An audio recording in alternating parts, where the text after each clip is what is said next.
सड़क, सड़क और क्या चीज, नाला, ठीक है, सड़क, नाला और क्या चीज की, नल जल, नल जल। स्कीम आता है जो कि क्या चीज आता है, कन्या विवाह।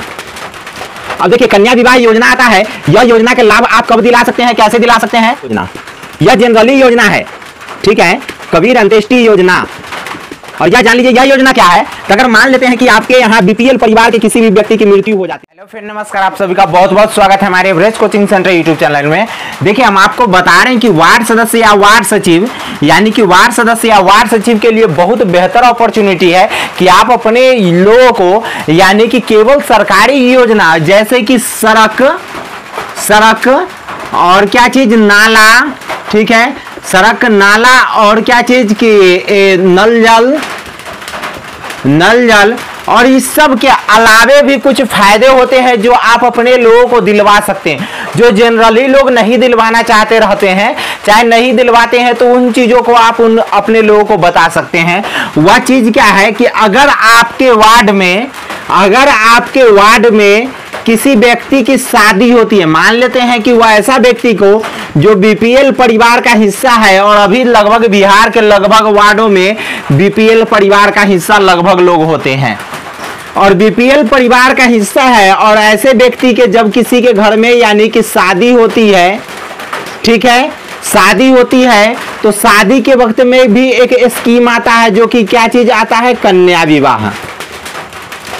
अब देखिए कन्या विवाह योजना आता है, यह योजना के लाभ आप कब दिला सकते हैं, कैसे दिला सकते हैं, ठीक है, तो इन चीजों को जान लीजिए। यह योजना का लाभ दिलाने के लिए आपको क्या करना पड़ेगा, तो दो पक्ष का यानी कि दो पक्ष का, दोनों पक्ष के लड़की वाले को बोलना पड़ेगा, लड़का वाले को या लड़की वाले को, जो आप अपने। और एक बात जान लीजिए, यह कन्या विवाह योजना जो मिलता है ना, तो यह लड़की के शादी में मिलता है, लड़का के शादी में नहीं मिलता है। लड़की के शादी में पैसा मिलता है कन्या विवाह का। कन्या विवाह का जनरली आपको जो है ना यानी कि 10,000 से 20,000 रुपया मिलता है, 10,000 से 20,000 रुपया मिलता है। और जान लीजिए दोनों पक्ष के व्यक्तियों को आपको क्या करना पड़ेगा, एफिडेविट बनवा कर देना पड़ेगा, ठीक है, एफिडेविट बनवा करके देना पड़ेगा।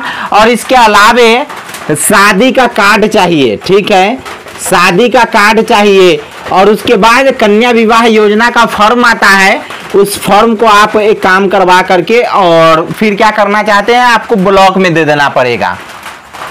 तो यह प्रकार से उनको यानी कि कन्या विवाह योजना का लाभ मिल जाएगा। और जान लीजिए आप वार्ड सदस्य हो या वार्ड सचिव, अगर किसी भी अपने यहाँ के लोगों को यह काम करवा कर दीजिएगा ना, तो व्यक्ति खुश होकर के जरूर आपको 2,000-4,000 रुपया ये देंगे, ऐसा नहीं है कि नहीं देंगे।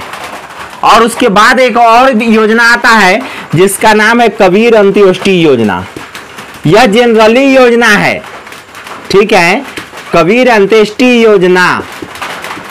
और यह जान लीजिए यह योजना क्या है, तो अगर मान लेते हैं कि आपके यहाँ बीपीएल परिवार के किसी भी व्यक्ति की मृत्यु हो जाती है, बीपीएल, अगर वह परिवार बीपीएल धारी है, अगर उस परिवार की मृत्यु हो जाती है किसी व्यक्ति को, तो आप जान लीजिए अपने मुखिया जी या पंचायत सचिव के द्वारा कबीर अंत्येष्टि योजना का लाभ देने के लिए उनको कहिए। और ये जनरली लोग दे भी देते हैं।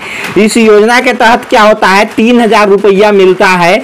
क्या चीज के लिए, तो जिस वक्त में मृत्यु हुई रहता है उसी दिन यह रुपया दिया जाता है। किनके द्वारा, तो मुखिया जी दे या पंचायत सचिव दे, दोनों में से कोई एक व्यक्ति के द्वारा दिया जाता है। यह क्यों दिया जाता है, क्योंकि दाह संस्कार के लिए, ठीक है।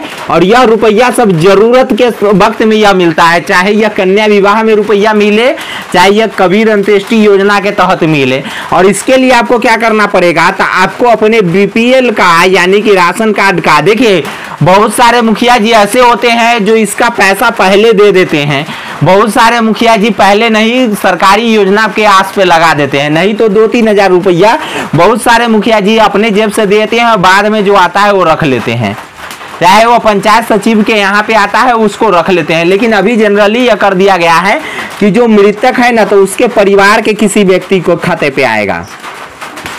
और जान लीजिए बीपीएल परिवार का फोटोकॉपी देना पड़ता है अभी, और उसके बाद परिवार के किसी एक व्यक्ति का, यानी कि क्या चीज होना चाहिए, परिवार के किसी एक व्यक्ति के खाता लगेगा, ठीक है, और मृतक का आधार कार्ड चाहिए, मृतक का आधार कार्ड चाहिए, और उसके परिवार के जो संबंधी के खाते में पैसा आएगा उसी का भी आधार कार्ड चाहिए। इस प्रकार से आप अपने यहाँ के लोगों को, जो यह कॉमन सी योजना है, इस प्रकार से और भी बहुत सारी योजना है, जैसे हम आपको बार बार बताते आ रहे हैं कि वृद्धा पेंशन का लाभ आप लोगों को दिलवाइए, वृद्धा पेंशन का, विकलांग पेंशन का, उसके बाद और आता है क्या चीज कि दिव्यांग पेंशन का, यह सब पेंशन का फायदा दिलवाइए, ठीक है। और उसके बाद जो है पीएम आवास का, यह सब आवास वास सब के भी फायदा दिलवाइए, आप खुद से दिलवाइए, इसमें कोई दूसरे व्यक्ति का ये सब में जो है ना, यानी कि हक नहीं है और ना ही आपका हक है। लेकिन यदि आप काम करवाना चाहते हैं तो आप काम करवा करके दे सकते हैं, इस चीजों को जान लीजिए। और इसी प्रकार से A to Z सरकारी योजना का लाभ में अगर किसी भी प्रकार का दिक्कत हो तो आप हमारे व्हाट्सएप पे मैसेज भी कर सकते हैं, और सबसे पहले तो इस वीडियो को ही कमेंट बॉक्स के द्वारा आप हमसे संपर्क कर सकते हैं। तो धन्यवाद, फिर मिलेंगे नेक्स्ट वीडियो में, तब तक के लिए जय हिंद, बाय बाय।